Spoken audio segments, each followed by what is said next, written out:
Before this video begins, I have something I need to address. Captain Max. A few months ago, I posted a video talking about the 2 old trucks that I have that I bought as project vehicles just to have for fun, keep around my property, use here and there and fix up. You commented saying that those purchases made you question my decision-making ability and that those trucks weren't worth more than $500 fixed up. Now, before anything gets out of hand, there's no actual beef here between me and Captain Max. He's a very loyal, supportive follower of the channel. I appreciate all of his comments a lot. And this is the only thing he's ever said negatively about me. And I do not judge him for it. And I don't want anyone to be mean about anything. But I've got a point to prove. Because I sold that truck in its current condition without fixing it up because I just didn't have time to mess with it. And right here, inside this envelope, I have $2,500 cash. I sold that truck almost as soon as I posted it, after receiving at least 30 other messages, all people that were interested in buying that truck. I told you I would let you know when I proved you wrong. So here it is. That truck that was worth $500 after I fixed it up sold for $2,500 in its current condition. These aren't the old days anymore. The value of things has just gone up. It's the way that it is. Equipment costs more, vehicles cost more, real estate costs more, groceries cost more, taxes are up, fuel prices are up. Everything is just more expensive than it used to be. I'm just poking fun with this. I don't want anyone to take this seriously, especially you, Captain Max. But I can't stand for someone coming into my comment section and talking poorly about my decision making, especially one of my loyal followers that comments on basically every video that I post, if not every video that I post. It cut deep to see that comment from you, so I had to address it. A $500 vehicle just isn't what it used to be. Hey everyone, so it's the next weekend. I forgot my tripod at work. I was using it for my laser and never brought it back. I only have one. I really need to change that and get one that I just keep out here all the time, but I've got my phone set up on the door header. Hopefully this angle's okay. So not much planned this weekend. I'm just gonna clean up today and do my tape layout. I think I've pretty much settled on the decision on what layout I'm going to do, but I just I still want to see it before I start pursuing it. So I talked to the inspector day before yesterday. Sounds like he's going to be really lenient. He said he almost just decided to just let me do this without doing any inspections. But his what he finally came up with, he was like, well, let me at least look at your plumbing before you bury it. So that's what I'm going to do. Once I get this laid out and I determine what I want to do, and then I'm going to decide where I want to move my drains to, I'm going to come in here with a saw and saw out a lot of this concrete, and then have my plumber, because I'm required to use a licensed plumber, have my plumber come and move the drains over. Should be a really simple job. I'll go ahead and saw it out, dig it out where everything's easy for him. He should be able to just cut it, attach in new pieces, move them over 1.5, 2 feet, whatever it ends up being. I am going to have to relocate this drain, or this vent, sorry. This vent I think is also going to have to move over just a little bit, so I'll have to saw a pretty big portion out here. And then I'm still thinking I'm probably going to leave these where they're at and just relocate them. And then the last thing we'll have to do is run a new hot water line from the water heater to here, through the attic, I suppose. Either through the attic or through the crawl space, probably just through the attic. But besides that, I'm not going to mess with it today. But another thing that I have to do in the meantime of all that is this stud, this rafter, and this top plate all need to be replaced because of rot. This rafter is fine except for this very end right here. It's pretty rotted here. There's obviously a water leak somewhere right here. In the process of pulling all that out, I'm going to search for it, see if I can correct that. But short stud, and it is a pretty long rafter that'll have to be replaced. I don't know if I'm going to actually replace it, or I might just piece in a new one right next to it and just attach them together, and that way, because I don't think this one's still good for the most part. It's just the very end. I got that, and then a sill plate down here that'll need to be replaced also. It's pretty rotted. So I'm gonna get sweeping, make a big dust storm in here.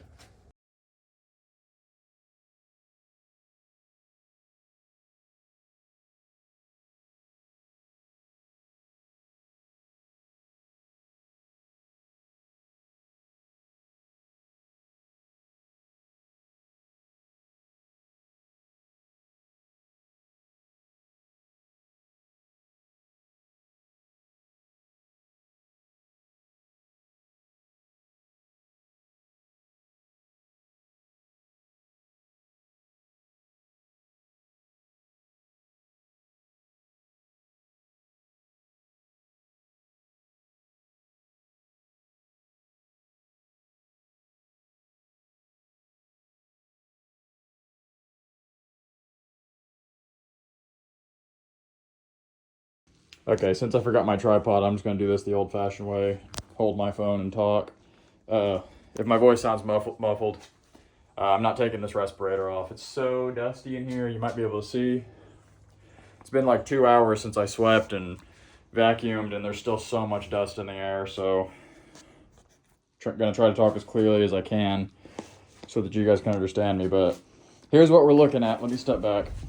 I'm hoping this gives everyone a better visual of what I've been describing. So this is the shower. This ended up being 4 foot by 3.5 foot. I feel like it's a pretty good area. I'm just gonna do it. I am just gonna do a single shower stall, like what everyone suggested, and then thinking toilet right here. I understand that's a small space. I could always shrink this a little bit. This is 4 foot. I could go down to 3.5 foot and give us a little bit more room right here. It's going to be a piece of glass too. It's not like there's like a wall here. So it'll just be like a 4-inch curb with a piece of glass sticking straight up next to it. So keep that in mind. This shower stall, that would be glass all the way up to the ceiling, and then glass all the way up to the ceiling here. And then just normal sized toilet. And then what we have here, this would be the sink right here, and then this would just be extra counter space and cabinets. The only reason I'm doing it like this is to avoid having to move this plumbing. So this way I can just turn this back, run this drain along the wall, and come around and up to the sink, and then run these PEX lines along the back. Always got easy access to it through the cabinets. Leaves you a lot of counter space and cabinet space. That'll be nice. And then there'll be room up here where you could potentially put some cabinets on the wall above it for some more storage. One thing we ended up with, I've just been visualizing this. I guess I've just been visualizing all of the pieces smaller.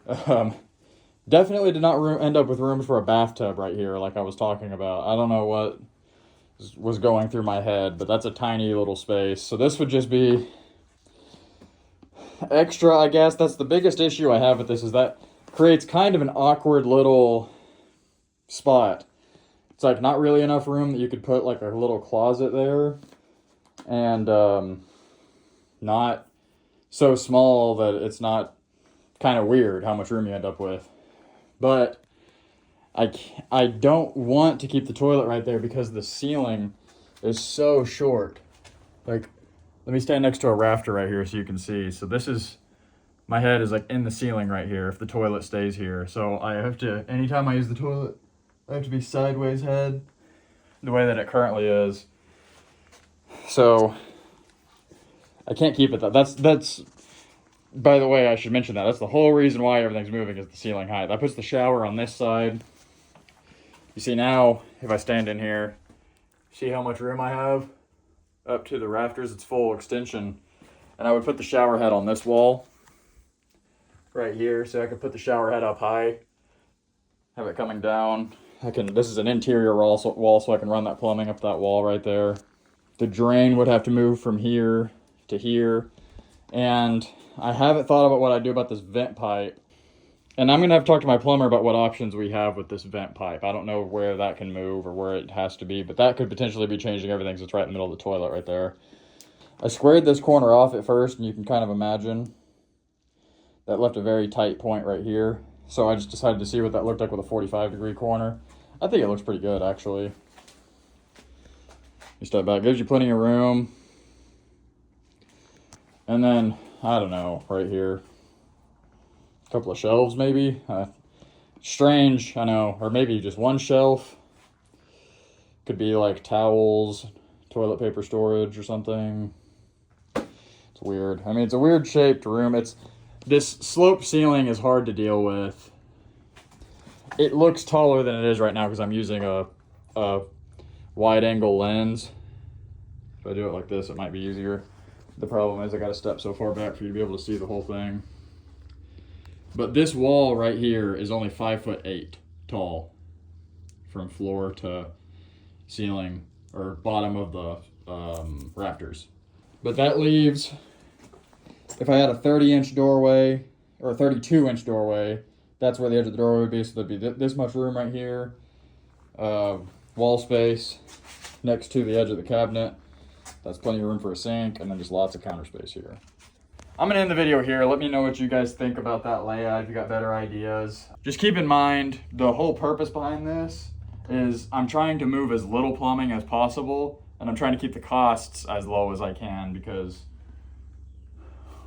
like I keep mentioning, this house is just never gonna be worth that much, no matter how much work I put into it. So I'm trying to do little amounts of plumbing movement and make it comfortable to where you can actually use the bathroom without being crouched down or have my head sideways. And that's just the best layout I've come up with so far, where the only plumbing that has to move is that toilet drain a little bit, the shower drain a little bit, and then I'm pretty sure I can just cut off that concrete, and I imagine those water lines all go back this way, so I should be able to just find them in the crawl space, stub them up through this wall right here, and hook up for the shower. And then I've already got water lines here. The only problem is this hot water line is not functional for some reason. I don't know why, but that's what, if you remember, they had the PEX that ran from the water heater up across the ceiling and down and around. I guess that hot PEX is non-functional, so I'll have to run new PEX to the sink here, one way or another. I guess that would be a good reason to run that hot water line through the ceiling. I can just go up into the attic there, across this room, and then I already have access to the attic right here by taking the ceiling out. That's the attic. So I could just do a split. I could split one off to go down to the shower, split one off across the top of this wall, come down to the sink. But it's nice to see. It's cool seeing it all laid out. And this seems like a much better setup. This shower would be a continuous glass panel. I'd do probably do a door, small panel, and come in through this side, and then a transom at like this height, so that way the door can just be square. So the door would be like, maybe leave ourselves like a 6 to 10 inch panel here, whatever width the door that ends up leaving us. Door would come up to 6'ish, just enough room that I never have to worry about hitting my head. Come across, and then we could have a panel clamped, raked. This panel next to it, or transom, sorry. This transom could be raked on top of the door, clamped to this panel that's tied into the ceiling, another raked panel with a return. If any of you guys aren't familiar with the channel, I'm a glass guy, so custom showers like that's kind of what I do. So let me know what you guys think. Appreciate all the comments and support all the time, and thank you guys for watching.